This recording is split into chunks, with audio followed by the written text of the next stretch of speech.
నమస్కారం, welcome to NSTV news. నేను షర్మిల. బులెటిన్ల ముందుగా హెడ్లైన్స్ చూద్దాం. కరీంనగర్ జిల్లా కేంద్రంలోని ఒక ప్రైవేటు ఫంక్షన్ హాల్లో ఈరోజు కళాశాల అధ్యక్ష మరియు కార్యదర్శుల సమావేశం నిర్వహించారు.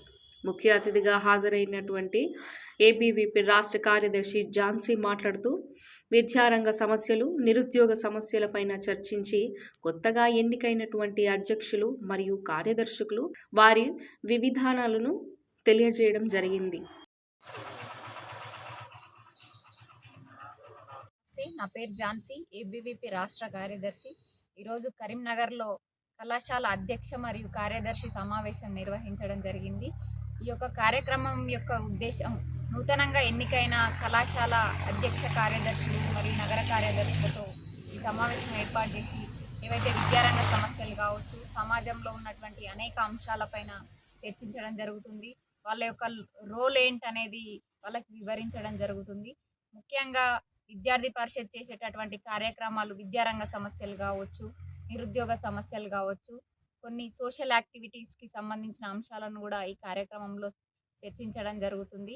అదేవిధంగా ఏబీవీపీ గతంలో కావచ్చు ఏ విద్యారంగ సమస్యలపైన చేసిన పోరాటాలు, వాటి యొక్క ఫలితాలు, ఏబీవీపీ పెట్టినటువంటి ప్రభుత్వాలపైన పెట్టినటువంటి డిమాండ్లను కూడా చర్చించడం జరిగింది. ముఖ్యంగా గతంలో బీఆర్ఎస్ ప్రభుత్వం ఉన్నప్పుడు అనేక విద్యారంగ సమస్యలు తెరపైకి రావడం, వాటిపైన విద్యార్థి పరిషత్ ముందుండి కొట్లాడడం, టీఎస్పీఎస్సీ పేపర్ లీకేజ్ ఇష్యూలో కావచ్చు, శ్రీనిధి గురునానక్ పర్మిషన్ లేకుండా యూనివర్సిటీ పేరుతో అడ్మిషన్స్ తీసుకొని 4000 మంది విద్యార్థులతో జీవితాలతో ఆడుకున్నటువంటి శ్రీనిధి గురునానక్ యూనివర్సిటీ పైన అనేక కార్యక్రమాలు నిర్వహించడం జరిగింది. అనేక మంది కార్యకర్తల పైన లాఠీ చార్జీలు చేసిన సంఘటనలు ఉన్నాయి, జైలుకు కూడా పంపించిన సంఘటనలు ఉన్నాయి. ఏదేమైనప్పటికీ ఫైనల్గా ఏబీవీపీ ఉద్యమం కారణంగా ఆ 4000 మంది విద్యార్థులని వేరే ఇన్స్టిట్యూషన్లో అకామిడేట్ చేయడం జరిగింది. ఈ యొక్క ఏబీవీపీ చేసిన కార్యక్రమం కారణంగానే అది చేయగలిగాము. అదేవిధంగా టీఎస్పీఎస్సీ పేపర్ లీకేజ్ అయినప్పుడు టీఎస్పీఎస్సీ ప్రక్షాళన చేయాలి, నూతన సభ్యులను నియమించాలనే డిమాండ్ కారణంగా గత ప్రభుత్వం అది నెరవేర్చకపోయినప్పటికీ ఇప్పుడు నూతన ప్రభుత్వం కొత్తగా టీఎస్పీఎస్సీ సభ్యులను నియమించడం జరిగింది. ఇది కూడా ఏబీవీపీ యొక్క పేపర్ లీకేజ్ అయినప్పటి నుంచి కూడా ఏబీవీపీ చేసినటువంటి డిమాండ్ కారణంగానే. అదేవిధంగా ఫీజు రియంబర్స్మెంట్, స్కాలర్షిప్, అనేక రకాల విద్యారంగ సమస్యలు ముందులో ఉన్నాయి. ప్రస్తుతం ఉన్న గవర్నమెంట్లో కూడా ఉన్నాయి. నూతన గవర్నమెంట్ కొంత టైం ఇవ్వాలని చెప్పేసి విద్యార్థి పరిషత్ ఇప్పటివరకు ఏ ఉద్యమం కూడా ప్రారంభించింది లేదు. కానీ అధికారుల దృష్టికి తీసుకెళ్లడం మాత్రం జరుగుతుంది. ఏదైనా శాంతియుతంగా ఒక రిప్రజెంటేషన్ పద్ధతిలో మేము విద్యార్థి పరిషత్ నుండి విద్యారంగ సమస్యలను అధికారుల దృష్టికి, ప్రభుత్వం దృష్టికి ప్రస్తుతం కొనసాగిస్తున్నాము.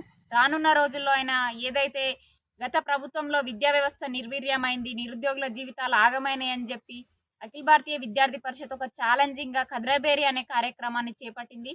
ఆగస్టు 1వ తారీఖున 1,00,000 మందితో రాష్ట్ర వ్యాప్తంగా విద్యార్థులను ఏకం చేస్తూ రాష్ట్ర ప్రభుత్వం యొక్క వైఫల్యాలు ఏందనేసి 100 తప్పుల ఛార్జ్ షీట్ను కూడా విడుదల చేస్తూ ఒక కేసీఆర్ ప్రభుత్వాన్ని ఆ రోజు సవాల్ చేస్తూ మీరు ఏ అయితే డిమాండ్స్ ఉన్నాయో వాళ్ళు ఇచ్చినటువంటి డిమాండ్స్, ఉద్యోగాల గురించి కావచ్చు, విద్యా వ్యవస్థ గురించి మీ డిమాండ్స్ నెరవేర్చిన తర్వాతే మీరు నెక్స్ట్ ఎలక్షన్లకు వెళ్ళాలి, లేదంటే విద్యార్థి లోకాన్ని, సమాజాన్ని ఏకం చేస్తూ విద్యార్థి లోకమంతా ఏకమై మీ పతనంకి నాంది పలుకుతుందని డిమాండ్ చేసిన ఆ ప్రభుత్వం పట్టించుకోకపోవడమే ఆ యొక్క ప్రభుత్వం వైఫల్యం కావడానికి కారణమని కూడా మేము ఈ సందర్భంగా తెలియజేయదలుచుకున్నాము. ఈ యొక్క నూతన గవర్నమెంట్ని ఎన్నుకోవడంలో యువత యొక్క పాత్ర ముఖ్యమైనది.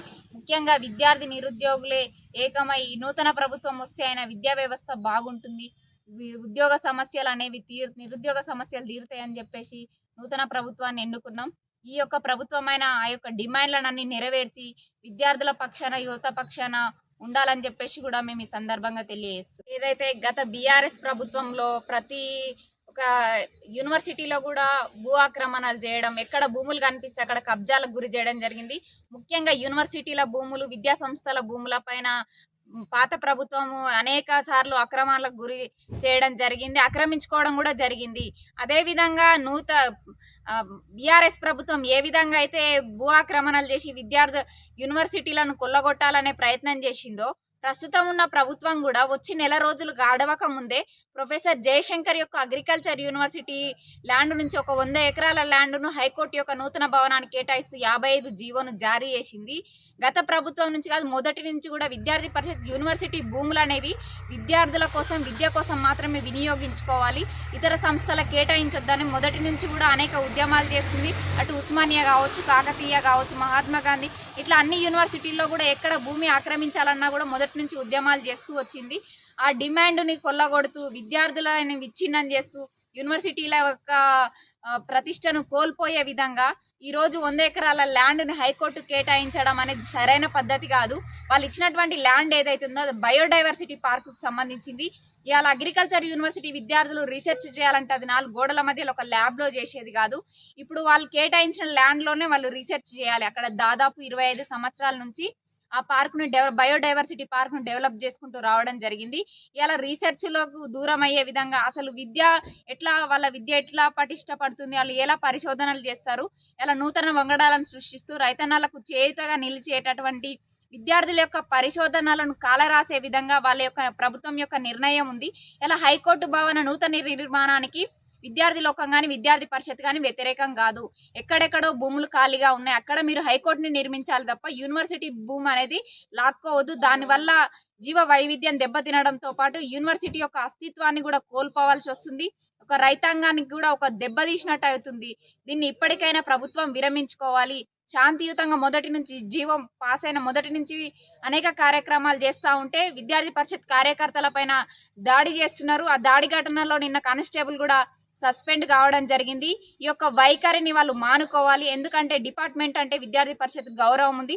ఫ్రెండ్లీ పోలీసింగ్ అని మీరు చెప్తున్నారు, అది మీరు మెయింటైన్ చేస్తారో లేదో కానీ విద్యార్థి పరిషత్ అనునిత్యం ఒక రిలేషన్తోనే డిపార్ట్మెంట్తో కావచ్చు, ప్రభుత్వంతో కానీ మూవ్ అవ్వాలనే ప్రయత్నంలో ఉంటుంది.